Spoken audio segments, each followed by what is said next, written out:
And another big story, China is expanding its nuclear arsenal faster than any other country. This is according to a report by Stockholm International Peace Research Institute.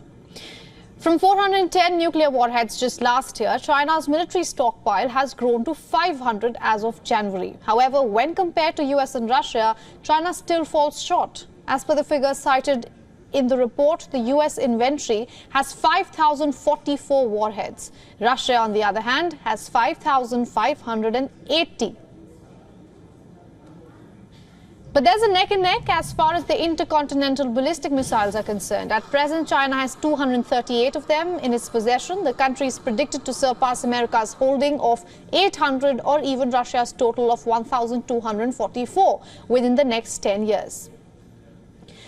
All right, talking about readiness now, China is believed to have deployed a small number of warheads during peacetime. Of China's 500 warheads, 24 were deployed as of January. And according to the report, US, on the other hand, has readied nearly half of its warheads, with 1,770 deployed.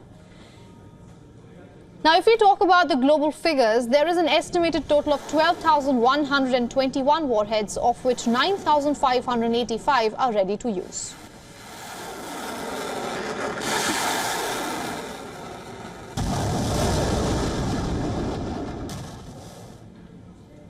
All right, to take this further, we are being joined by Colonel Reich Outzen. He's a senior fellow at the Atlantic Council and the James Stern Foundation. Colonel, welcome to the broadcast. Good to see you.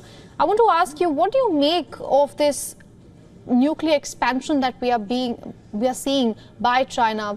What do you think is at play here? Well, it's a little reminiscent, and thank you for having me. It's good to be with you. It's a little reminiscent of the early stages of U.S.-Soviet nuclear competition in the late 1950s, early 1960s. Of course, the U.S. had nuclear and atomic technology first. The Soviets stole that technology through espionage and then struggled to catch up, and they ultimately did develop an extensive arsenal of both explosive warheads and the missiles to put them on.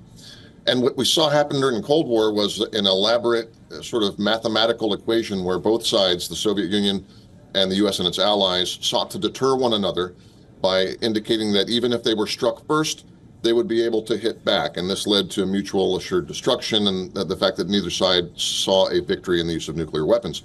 So I think China feels now that it's in a great power competition with the United States, and it needs something like what the Soviet Union had and Russia still has, which is its own nuclear deterrent against the U.S. and NATO.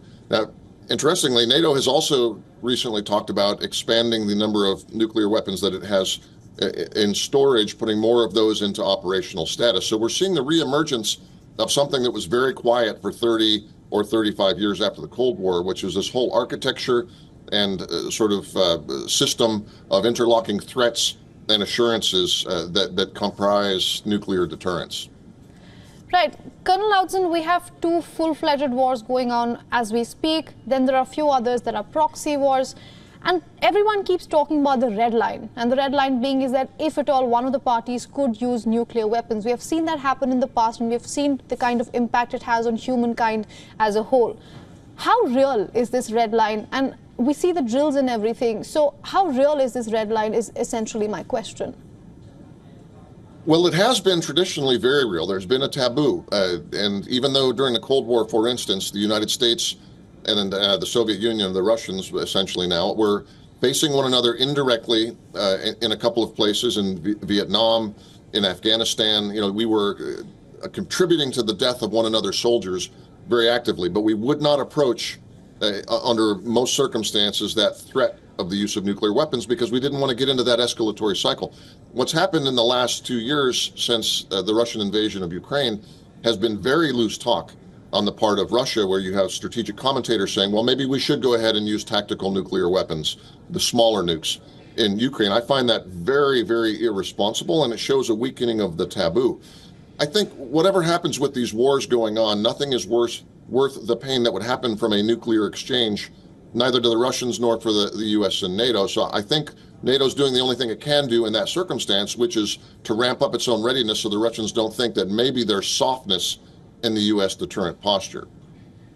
All right, Colonel, good to speak to you. Thank you so much for your insights. Good to be with you as well. Thank you. For all the latest news, download the WION app and subscribe to our YouTube channel.